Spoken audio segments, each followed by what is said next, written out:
All right. For the sake of time, we are going to get started.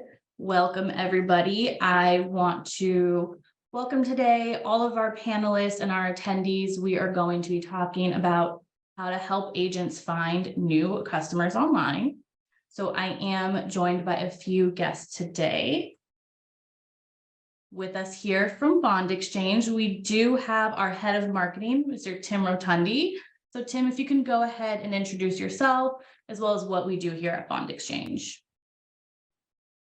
Taylor, thank you so much for that introduction, and a special thank you to Bob and Spencer, who are joining us here today from Brightfire. So my name is Tim Rotundi, and I am the head of marketing at Bond Exchange. Essentially, what I do is plan and execute our company's marketing strategy. And for those of you who don't know, Bond Exchange, we're a wholesale-only platform and service that makes obtaining surety bonds easy and profitable for agents by reducing the amount of time and effort it takes to obtain a bond. We do this through our cutting-edge technology and our expert-level customer service. Perfect. Thank you so much, Tim. And we have gone ahead and brought in a couple of subject matter experts on this topic. So with us today, we have Bob and Spencer from Brightfire. So if you can tell us a little bit about Brightfire and your roles within the company. Thanks, Taylor. My name is Bob Whitus with Brightfire. I'm the Director of Operations. So I oversee each of our departments and have a deep understanding of all of our services and capabilities. And thanks again, Tim and Taylor, for having us on. I'm Spencer Breidenbach, and my role in business development is really to help Brightfire with our strategic partnerships. And we really want to look to align ourselves with other companies and organizations that have, same values and help, really strengthen the independent agent channel and, help with their growth and have great opportunities like, this program through Bond Exchange. So for those of you who are new to Brightfire, we were founded in 2000, started our first agency website then. Of course, in the intervening 20 odd years, the way that consumers use the internet's really deepened. So as that need has grown, likewise for agents, we've expanded past just providing websites, help a lot with lead generation and services like search engine optimization, helping folks to generate Google reviews, managing local listings, paid search, and content marketing on social media. So presently, we've grown to, we currently provide digital marketing services for over 2,500 agencies nationwide. Wow. Okay, perfect. Well, I am really excited to have all of you here today to give our agents some valuable best practices. So in this particular webinar, we are going to be talking about, like I said, how to find customers online. And we're going to do that by exploring 4 key areas to focus on within your digital marketing strategy. So those are going to be website design, local listings, digital exposure, and pay-per-click advertising. So to get us started, I'm going to go ahead and hand the mic over to Bob to go through our first topic of discussion today, which is going to be website design. Thanks, Taylor. So we'll start off talking about custom design, and this is really important to make a great first impressions with consumers and represent your brand well. And you also want to make sure that your website looks great and it's easy to use on smartphones and tablets. So I would invite you to take a look at your website on your smartphone. And if that mobile experience is lacking, I'd highly recommend maybe doing a website redesign. And a lot of thought goes into lead conversion optimization. So your website should have a clear call to action that's emphasized visually so that they stand out to website visitors. And the 2 most common ways that you can emphasize a call to action is going to be with headings and color. So you want to make it easy for a consumer to know what next step they should take to engage with your agency. And then building on that, social proof in the form of reviews, carrier logos, awards, etc., are key elements that can help drive lead conversion. So a consumer may not know much about your agency when they first land on your website, but they may recognize the carriers that you work with. So highlighting those notable brands along with your online reviews can really help build trust and credibility with consumers. And this is especially important due to the nature of insurance and the fact that they're going to be sharing sensitive personal information with your agency. And we'll talk about local SEO in depth today. So the first component of local SEO we'll discuss is on-site search engine optimization. So having a solid foundation with on-site SEO is going to set you up for long-term success. And you'll get more impact from the offsite SEO aspects that we'll talk about later by having that solid foundation in place. So a few important aspects of on-site SEO include things like titles, meta descriptions, headings, schema, XML sitemaps, and your primary navigation menu. And then regular blog content is another element of on-site SEO that can help you rank in search engines. So I would recommend including an area on your homepage for recent blog posts.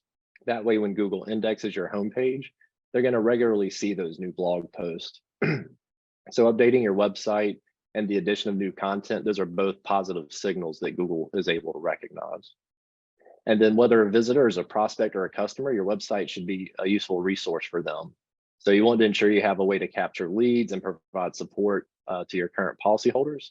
So for example, having a lead capture form is imperative, and an example of a support form on the commercial side of your business could be like a certificate of insurance request. And then one of the topics we're covering today is integrating Bond Exchange's Surety Pro solution with your website, which is a great example of integrating tools for quoting and service. Another example could be if you have a client portal or a comparative rater, those are always going to be great to include on your website.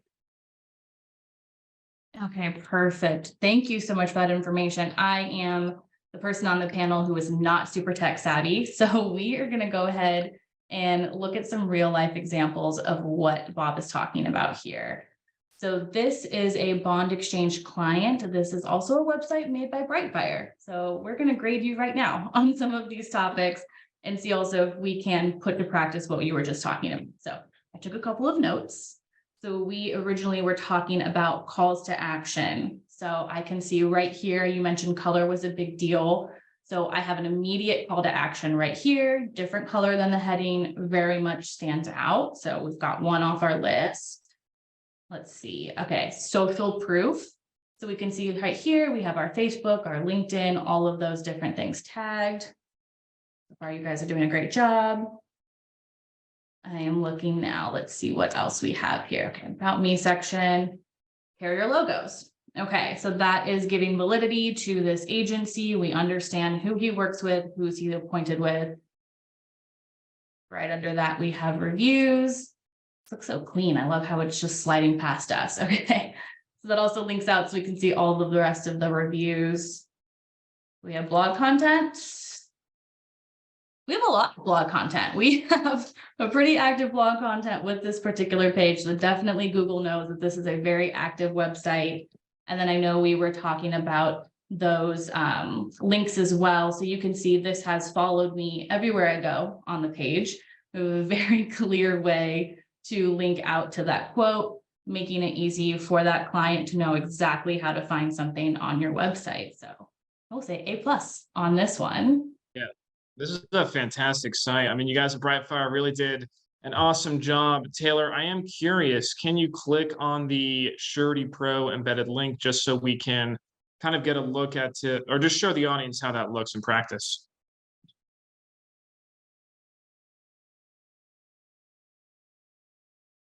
Immediately to a bond quote. Oh, and the agency logo is there as well. So we know exactly who we are working with.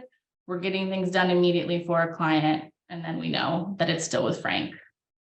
Love it. Right. Having ways to just quote products directly on your website is a really fantastic addition to the site itself. Yeah. And the great thing about Absolutely. those tools is that they work for you 24/7, even when you're closed. If somebody's browsing your website later in the evening or in the middle of the night, they could go through and get started on that surety bond very easily. Yeah, we love that. I know all of our agents are working too hard anyway, so if we can give them a little help after hours, that'd be great. All right. So next up, we are going to dive into local listings. We want to talk about how they can help or also hurt your business. Yeah, so local listings are a significant ranking factor when it comes to local SEO. And this is the first aspect of offsite SEO we're going to talk about today. And we have an interesting stat to share that 80% of people will lose faith in a local business when their online listings show incorrect information. So it's important for you to keep up with all of your local listings to make sure they always have current information about your agency. I think nothing's worse than driving to a physical location and the business is no longer there, or you're trying to call on the phone and the phone's disconnected or takes you to somebody else. So when it comes to local listings, just keeping that information up to date and being aware of what is out there on the internet about your agency is really key. And the most important local listing for your business is your Google business profile. So this is the profile that's going to show up in Google Maps and also in the local pack in Google search results. Next, you should always claim any unclaimed listings you find and remove duplicate listings. And duplicate listings can be confusing, especially for insurance agencies, because as an example, some carriers may create a Google business profile for their appointed agents. And so an agency owner may think that's a good thing since they have 2 Google business profiles instead of 1, but it'll actually impact your local SEO negatively if you have 2 listings for the same business. So you always want to avoid that. And then each listing network varies as far as what information they're going to include on a business profile. So you just want to make sure that you fill out each of them as completely as you can. Always include a link to your website and make sure it's professionally branded. So a few other important local listing networks that are notable would include things like Yelp, Bing, Apple Maps, and even apps like Uber and Lyft if you have a physical office, and also Waze as a navigation app. So there are lots of other smaller listing networks that we don't recognize as a notable brand, but these listing networks have domain authority with Google. So having a listing on those networks can act as high quality one-way backlinks to your website that are very easy to set up.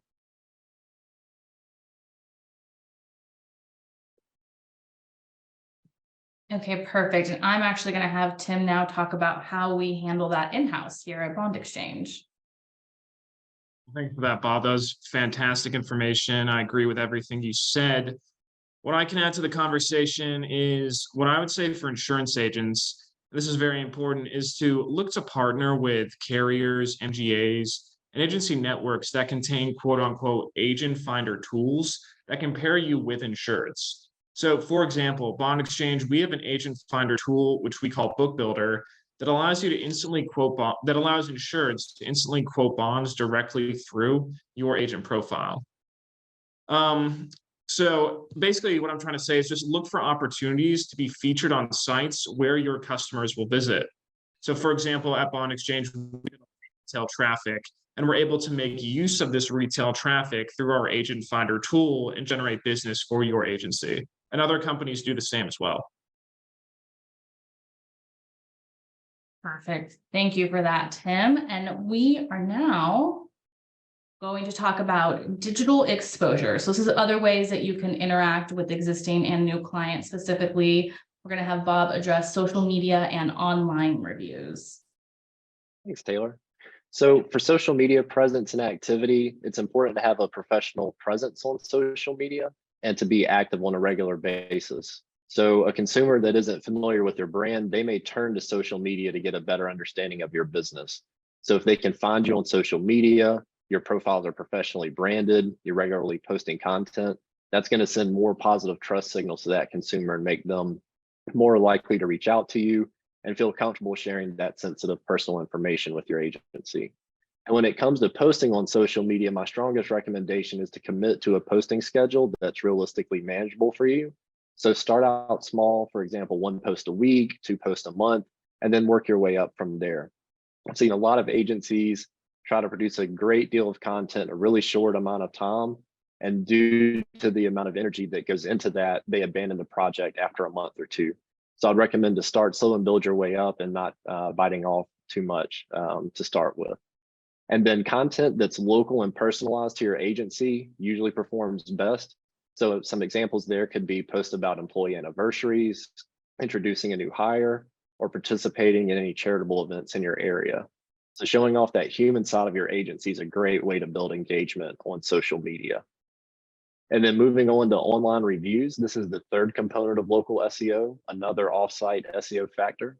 So generating online reviews, and specifically Google reviews, is an area that I've seen a lot of agencies struggle with, or they've been afraid to touch it at all. So for starters, don't be afraid of that one negative review. Most online reviews are positive and will generally far outnumber negative reviews.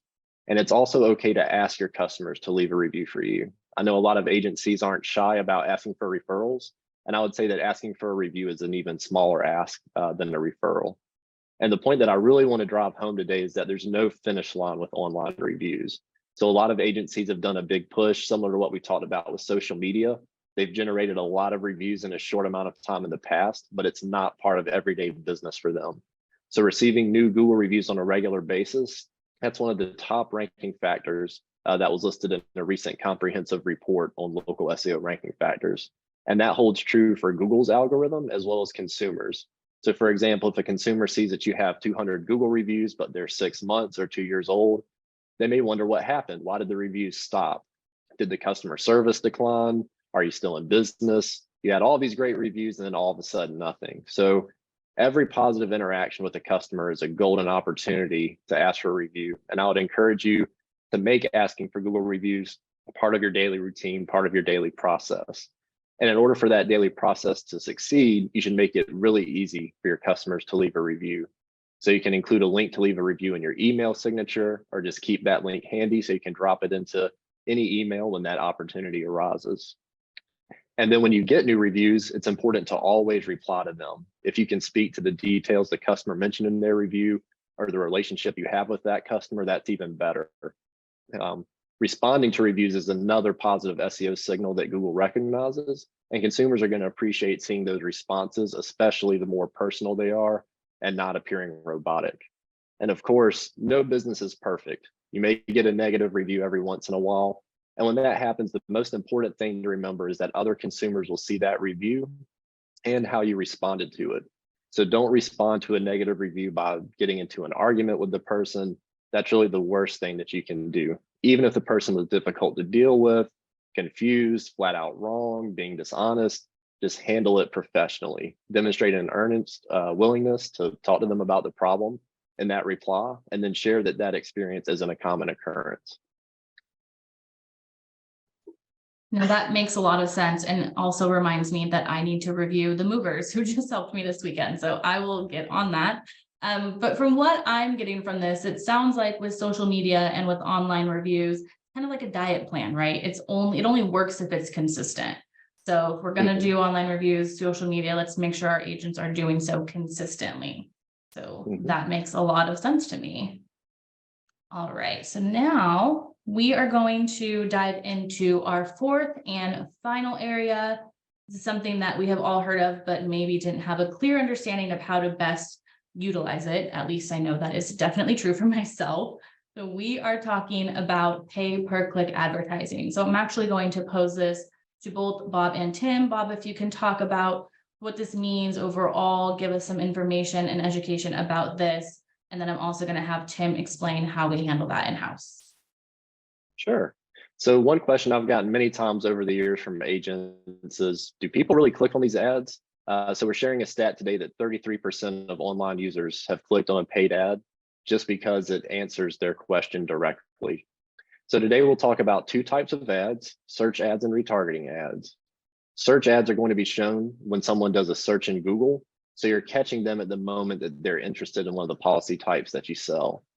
And then retargeting ads are the ads that follow you around. So for example, you checked out a sweater online, and then you see ads about that sweater popping up all over your screen over the next few weeks. So the way that I would recommend to use retargeting ads is to create an audience in Google Ads for people that have already visited your website. Google Ads will give you a little snippet of code that you drop on your website, and then every person that visits will be added to an audience list. And you can advertise to that audience for up to 540 days from the date that they last visited your website. And remember that it's pay per click. So if they don't click on your ads, but they are seeing those ads repeatedly after they visited your website, you're getting free brand awareness with that consumer. So as far as the cost per click with search ads, it's usually going to be $5 to $7 per click for PNC types of policies.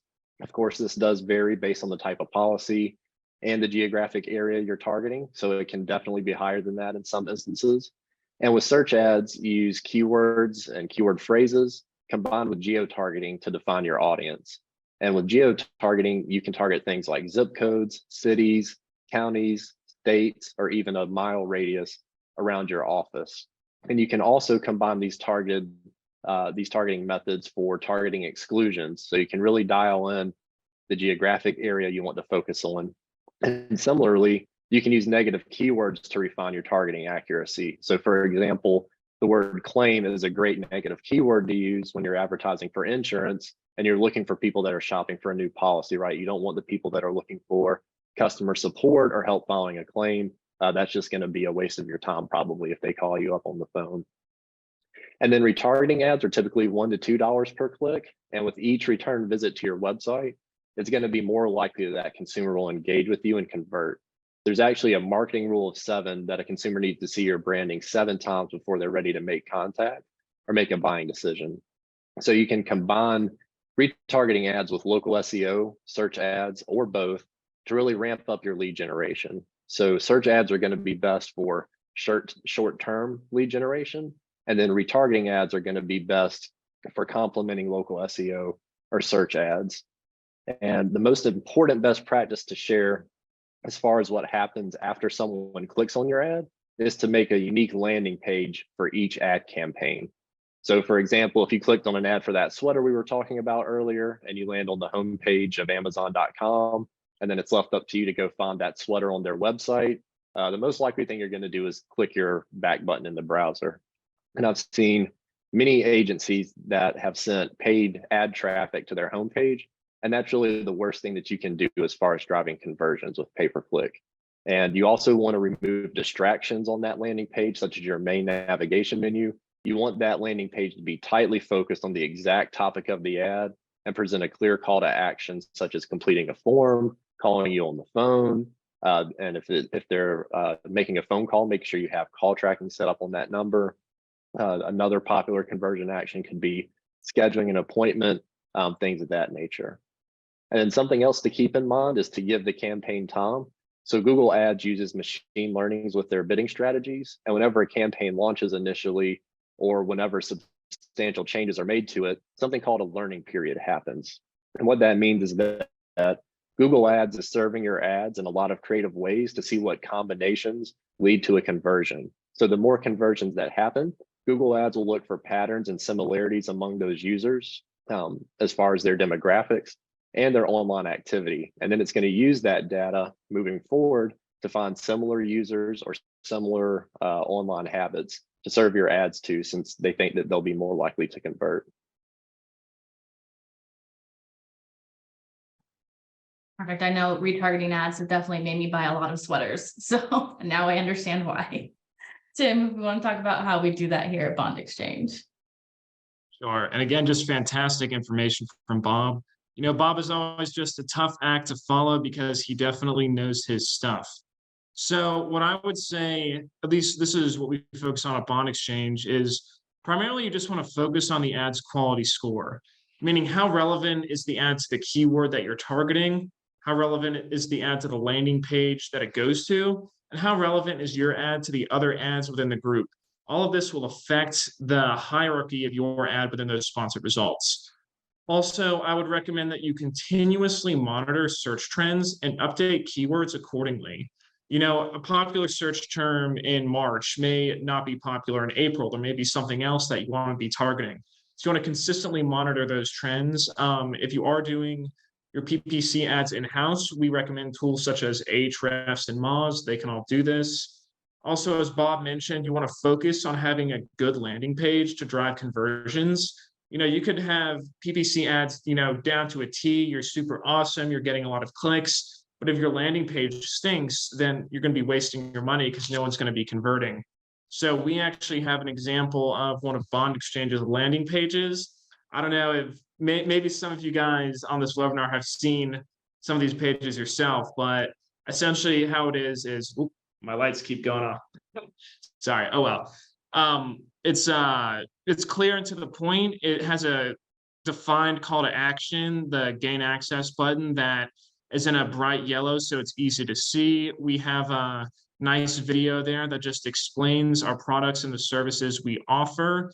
And then if you scroll down a little bit, you can just see some key points that we decided to include that are just gonna further the chance that someone converts on that site. And also, as an independent agent, you know, it oftentimes is better to outsource your PPC strategy unless you're willing to hire an in-house expert. You know, I'm in-house at Bond Exchange. I handle this stuff in-house for them. That's part of my role. And, if you're an independent agent, it can be hard to do all this by yourself. And I don't know if you want to devote your resources to paying salary for, an employee like me. So obviously in this regard, we recommend Brightfire. These guys are, good. They know their stuff. So come highly recommended. So just be wary of the fact that it's not bad to outsource PPC, the handling of your PPC ads. Absolutely. Yeah, Tim definitely handles all of that for us in-house, and you guys cannot have him. So we can either find you somebody else, or we can get you hooked up with a company who can help. So I appreciate all of that information. We have gotten a lot of great tips from all of you guys on the call. So what I want to talk about now is, what can agents do to take action with the tips and best practices we've given them? What can we do from Bond Exchange, and what can Brightfire do to help with that? Sure. So I'll kick us off, Taylor. Just on bond exchanges, and our pitch, quote unquote, is that we really do empower agents with the tools needed to make surety profitable for your agency. I would definitely encourage you, if you haven't already, just to gain access to our site. It takes seconds. Make surety easy and profitable for you. We'll send you an email after the webinar with a gain access link. We do promote your agency to insureds. We'll let you quote bonds directly on your website. And also, I would, we do partner with Brightfire. They will install Surety Pro on your site and fill out your book builder profile. And also, all bond exchange agents that do decide to use Brightfire services will receive a $50 credit. And on our end, as Tim mentioned, we're used to working with folks from Bond Exchange. We can definitely facilitate getting everything set up easily for you. So, all of our services are available a la carte. As I touched on in the beginning, we can help you with all of these topics that we discussed today. So if you visit our page at brightfire.com/bond exchange, they'll have more info and next steps to get you in touch with one of our sales advisors. Our teams really focus on identifying, hey, this is this agent's specific pain point, or hey, this is their immediate goal. This is going to be the right game plan to tackle that for them. All of our services, there's no large setup fee, there's no contracts. We really want the onus to be on us to prove our value and have you continue to choose working with us. We don't want it to be like, oh, hey, here's this cable contract I'm locked into and it's impossible to get out of, no Comcast cancellation sort of scenario. But yeah, definitely look to understand your unique situation and work with you to formulate a game plan that's going to address that for you. Awesome. Thank you so much, Spencer. And thank you, Bob and Tim, for all of that information. I know I definitely learned a lot. I'm sure our agents did too. So we're going to go ahead and see what questions we have. So give me a second here. Let me check them out for you guys. Okay, our first question. Agents, if you have any questions for us as well, we encourage you to ask them now. Yes, please. So we do have a great question here. How can you get listed with Uber, Lyft, Waze, etc.? Sure. So there are a number of different local listings providers. Obviously, Brightfire is one of them. Some of the brands that Tim mentioned earlier, like Moz, have local listings management services as well. And I would say that most marketing agencies these days that deal with local SEO, they understand what local listings are. And they should have some degree of solution for that. And as far as which directories are covered by a particular service, that's getting a little bit more into the nuance of that particular provider. So if you're not sure if you have a listing on those apps, you can do some searching around Google to find that out, or you could contact your current local listing provider and ask them. Or if you're shopping for local listings, you could always ask that provider about specific listings that you care about a lot. Okay, perfect. That actually goes perfectly with our next question, talking about local businesses. Should I try to get local businesses that my agency insures to add a backlink to my website? Yeah, so this is something called link building, and classically this has been encouraged a lot. The thing that I'll say about link building is that it's usually a lot more energy than it's going to be to get local listings set up through a provider. So for example, you're going to have to reach out to these businesses, kind of pitch that idea. They're probably going to want you to reciprocate and put a link to their business on your website. And then both companies need to reach out to whoever manages their website to get that done. Hopefully there's somebody managing both of those websites, right? And they know how to make that a small addition. Even though it's very simple, it can be challenging for somebody that doesn't do that type of work on a daily basis. So what I'm getting at is there's a good bit of legwork involved. And then let's say that all of that goes through. What is the true domain authority and value of that backlink that you've gotten? If it's a local plumber or even a lawyer or something like that, their individual website probably doesn't have as much domain authority as one of these listing networks does. And the other thing that hurts you in that scenario is that the reciprocal link takes away some of the impact that that link to your website has. So a one-way backlink is going to be more powerful than a reciprocal backlink. Yeah, that's Okay. great information too. And I'll just add at Bond Exchange, one of our actually, you can say link building strategies is to host a scholarship. So every semester we give $1,000 to, a student to go towards their tuition. And what we do with that is essentially reach out to different colleges and say, hey, we have this scholarship. Do you mind featuring the scholarship page directly on your website? And a lot of them do that. And it's really a good way to, build your backlink profile, build your SEO, while also doing some good in the world. So yeah, that's good strategy for us. And Taylor, I can go ahead and answer David's question real quick. How do you feel about content marketing?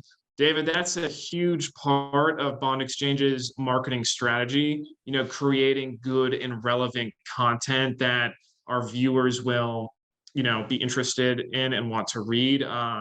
It really is the best SEO strategy, in my opinion, just to have that highly compelling, engaging content that's tailored towards ranking in Google. I'm sure experts such as everyone at Brightfire would be happy to help you out in what those strategies are, but it really is one of the best ways just to get your agency out there, to rank high on Google, and also to get backlinks as well, because then if the content's really good, people want to link out to it. Love that. I have a couple more questions here.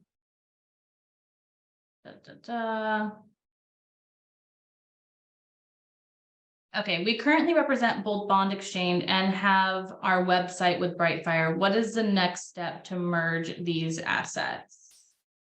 Oh, that's great to hear. So we can take note of your contact information. We'll look it up in our joint systems. We'll do some things behind the scenes, and then somebody from Brightfire will reach out to you so they can discuss with you exactly how you want to feature Surety Pro on your website. But we'll get some of the heavy lifting done and make that an easy process for you. Yeah, absolutely. We'll have your contact information. So I will make note of that. And then I have a social media question. How can I build followers on social media? I don't have many followers now, so it's hard for me to justify spending resources on creating content. Yeah, that's definitely a struggle for a lot of agencies that we've worked with. And so there's a number of ways that you can help out with that. One would be to send out an email blast to your list, basically just saying, come follow us on social media. I would recommend including some examples of the type of content that you plan on publishing. So like some of the examples we gave earlier, employee anniversaries, intros to new hires, charitable events you're going to be participating in. So they have an idea of what type of content they're going to be keeping up with. And then just include your social media links, nice big icons below that. And then another way that you can help out with that is just to put your social media profile links in your email signature or at the bottom of every email blast that your agency sends out. So for example, where the unsubscribe information is at the end of the email, you can include those social media links there to encourage people to go follow you. And to take that to another level, doing that one time, again, I know I say this a lot, but doing it one time isn't the finish line. So for example, let's say that you decided to do that as your New Year's resolution on January 1st. Well, come April 1st, at the start of Q2, you've probably brought on a lot of new policyholders. So then you could do that same type of one-time email blast just to those new people that have joined your agency since you sent out the last blast. You could also consider including some people that haven't followed you, but at the very least, just catching those new people that have come in the door since the last time you did a blast like that. It can help you have kind of an influx of followers happening on a regular basis. And then again, going back to the personal content, the localized content, especially charitable events, those are going to get engaged and shared. There's going to be other people that care about those charitable causes that can increase your reach. And with the initial promotions, one thing that some agencies do is a giveaway. So this could be a $25, $50, $100 Amazon gift card or some event tickets to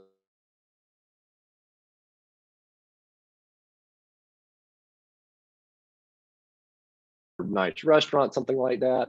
Ask a funny question, have people post their answers, and then draw a winner. There are some guidelines that you have to follow for that. So I would recommend, if you are going to do a giveaway, do a little bit of research about that, or work with a service provider that knows social media marketing and the ins and outs of running a giveaway on something like Facebook or Instagram. Yeah, that's fantastic information. I agree with everything as well. I'll also add to that, it is certainly possible, if you want to do this, to run advertisement campaigns on social media with the sole goal of gaining followers.